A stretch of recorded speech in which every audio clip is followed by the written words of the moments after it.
요즘 그 사람 좀 이상하지 않아? 정신적인 문제 있는 거 아니야? 이런 말 살면서 한 번쯤 들어보셨을 겁니다. 가볍게 던진 말일 수 있지만 그 안엔 두려움, 편견, 거리감이 조용히 숨어 있죠. 사실 많은 이들에게 정신질환이라는 단어는 불편한 이야기입니다. 어떻게 대해야 할지 모르겠고 괜히 가까이 했다가 상처를 줄까 걱정되기도 하죠. 그래서 많은 사람들이 침묵합니다. 마음속에 무언가 맴돌아도 나 이상한 사람 되는 거 아닐까 하는 두려움에 그저 아무 일 없는 척 살아갑니다. 그렇게 도움이 절실한 마음들이 하나둘씩 조용히 사라지고 있습니다. 오늘은 그런 이들의 이야기를 조금만 더 가까이서 들여다보려 합니다. 정신질환에 대한 5가지 흔한 오해들, 그리고 그 오해가 만들어낸 조용한 상처들에 대해 말이죠. 혹시 당신도 이 중 하나쯤은 믿고 있었던 건 아닐까요? 첫 번째 오해, 정신질환이 있는 사람은 위험하다. 언론은 종종 이렇게 말합니다. 정신질환자에 의한 흉기 사건, 정신병력 있는 피의자. 자극적인 제목들이 더 많은 클릭을 끌어모으기 위해 사실보다 감정을 앞세우는 일이 많죠. 그걸 보고 우리는 무의식적으로 이렇게 생각합니다. 역시 정신병 걸리면 무서운 사람이 되는 거야. 하지만 정말 그럴까요? 실제로는 정신질환을 겪는 사람들 대부분이 타인에게 위협이 되기보단 스스로에게 상처를 주는 쪽에 더 가깝습니다. 이들은 종종 외부의 시선보다 자기 안의 고통에 더 깊이 무너집니다. 폭력의 주체가 아니라 폭력의 대상이 되는 경우가 훨씬 많습니다. 그 어떤 도움도 받지 못한 채 고립되고 소외되어 끝내 극단적인 선택을 하는 경우도 있죠. 그들이 필요로 하는 건 경계의 눈초리가 아니라 괜찮아, 나는 내 편이야, 그 한마디일지도 모릅니다.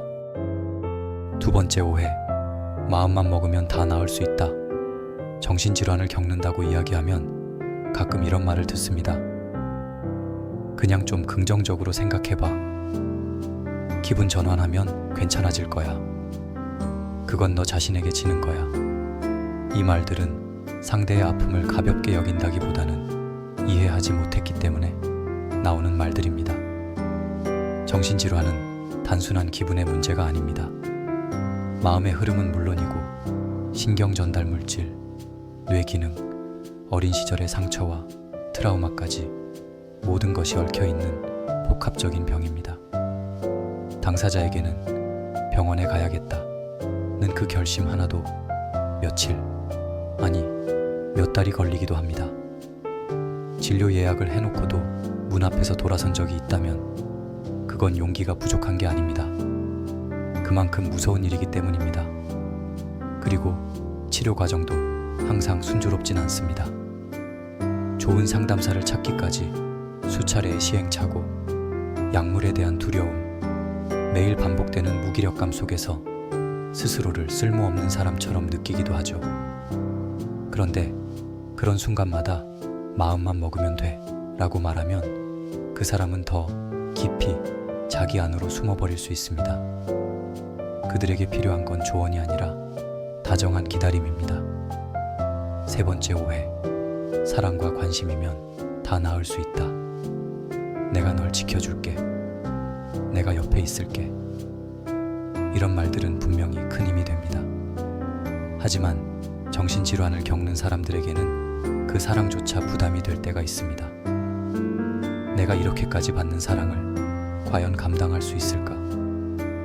혹시 이 사람도 언젠간 날 떠나지 않을까? 이만큼 해줬는데 나는 왜 여전히 이 모양일까? 그들은 스스로를 죄책감 속에 가두곤 합니다. 그래서 누군가의 진심을 온전히 받아들이는 것조차 쉽지 않을 수 있습니다. 우리가 드라마나 영화에서 본 것처럼 단 한 번의 포옹이나 대화로 모든 게 나아지는 기적은 현실에선 거의 일어나지 않죠. 진짜 필요한 건 조금은 느리게 이따금 반복되는 위로입니다. 어떤 날은 웃고 어떤 날은 울고 또 어떤 날은 그저 조용히 있어도 괜찮은 그런 조건 없는 동행이 회복을 가능하게 합니다. 네 번째 오해, 정신질환은 인생의 낙인이다. 한때는 정신병이라는 단어 하나로 사람의 모든 삶이 부정당하던 시대가 있었습니다. 취업에서 불이익을 받고 가족에게조차 외면당하고 심지어 치료를 받는 것조차 숨겨야 했습니다. 하지만 지금은 다릅니다. 아니, 달라지고 있습니다. 심리상담은 더 이상 특별한 일이 아닙니다. 우울증, 불안장애, 공황장애, 이제는 우리 주변 누구든 언제든 겪을 수 있는 삶의 일부로 받아들여지기 시작했습니다. 나도 상담 받아봤어. 그때 정말 도움이 됐어. 이렇게 말할 수 있는 사회, 그게 우리가 가야 할 방향입니다. 정신질환이 그 사람의 전부를 설명하지 않습니다. 그 사람은 여전히 친구이고 동료이고 누군가의 사랑받는 가족입니다. 단지 지금은 마음이 조금 아플 뿐입니다. 다섯 번째 오해, 진단을 받으면 그게 곧 내 이름이 된다. 처음 진단을 받으면 많은 분들이 이렇게 말합니다. 나 이제 우울증 환자가 된 거예요. 평생 이 꼬리표를 달고 살아야 하는 건가요? 이런 두려움은 너무나도 자연스러운 감정입니다. 하지만 진단명은 사람을 정의하는 것이 아니라 치료 방향을 찾기 위한 도구일 뿐입니다. 조현병 환자가 아니라 조현병을 겪는 사람, 자폐아가 아니라 자폐를 가진 아이가 진짜 맞는 말이겠죠.